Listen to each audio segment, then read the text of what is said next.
अहिले विश्वभर चर्चामा आएको एक भाइरस जो एमबी होन्डाइस नामको क्रुज शिपमा पनि देखियो, जसको नाम हो हान्ता भाइरस।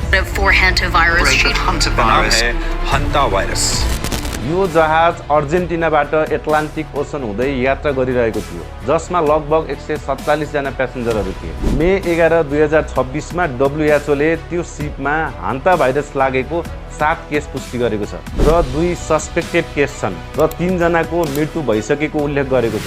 आखिर के हो त हान्ता भाइरस? यो एक खतरनाक भाइरस हो जो मुख्य रूपमा मुसाबाट मानिसमा सर्ने गर्छ। संक्रमित मुसाको दिशा पिसाब, थुक र नेस्टिङ मेटेरियलबाट डाइरेक्ट सर्ने गर्छ। यो भाइरस 1978 मा साउथ कोरियामा आइसोलेट भएको थियो र यसको नाम राखियो हान्ता भाइरस। यो हान्ता भाइरसले मुख्यतया 2 गम्भीर समस्या गराउन सक्छ। एचपीएस, जसलाई हान्ता भाइरस पल्मोनरी सिन्ड्रोम भनिन्छ, यो टाइपको समस्यामा मुख्यतया लङ्समा पानी जम्मा हुने समस्या देखिन्छ। र त्यस्तै एचएफआरएस अर्थात् haemorrhagic fever with renal syndrome, जसमा मुख्य समस्या भनेको ब्लड प्रेसर लो हुने र किडनी फेलुअर जस्तो समस्या देखिन्छ। सुरुमा यसको लक्षण सामान्य फ्लू जस्तै हुन्छ, ज्वरो, शरीर दुख्ने, थकान अनि पेट दुख्ने जस्ता समस्या, र केही दिनपछि सास फेर्न गाह्रो हुने र फोक्सोमा पानी जम्मा हुने जस्तो गम्भीर समस्या देखिन सक्छ। यहाँ रिपोर्ट हेर्न सक्नुहुन्छ, सीडीसीका अनुसार एचपीएस भएका बिरामीहरू मध्ये करिब 38% सम्मको मृत्यु हुन सक्छ। यहाँ महत्त्वपूर्ण कुरा के छ भने सामान्य हान्ता भाइरस प्राय मानिसबाट मानिसमा सर्दैन, तर दक्षिण अमेरिकामा पाइने एन्डेस भाइरस नामको स्ट्रेनमा सीमित ह्युमन टु ह्युमन ट्रान्समिसन देखिएको छ। यो जहाजमा भएको हान्ता भाइरसको संक्रमणको चर्चापछि